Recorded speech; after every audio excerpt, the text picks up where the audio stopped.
The pandemic, and particularly 2020, has been an incredibly challenging time for many businesses and many in the community. And I think what we've seen is just incredible resilience by humanity, Americans in particular, and also retail.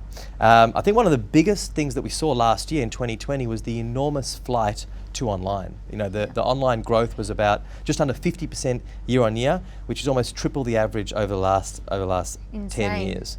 And I think when you kind of look at what's happened, the disruption to retail in particular has been enormous. Supply chains have been impacted, having to ship to home from DC, inventory, loss of foot traffic, and so the disruption throughout the retail ecosystem has been enormous. I think also what we've seen is just consumer behaviour and consumer preferences.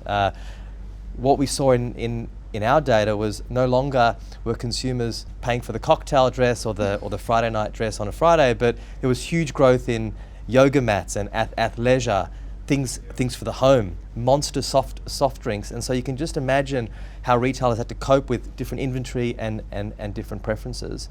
The other big thing that we've seen as well is really around fulfillment and meeting the needs of customers where they are. And you know, another statistic that we saw the other day was 7% of American retailers were fulfilling to customers who bought online and then picked up in store. And that's jumped by more than 5x. So about 45% of major retailers now fulfill that way.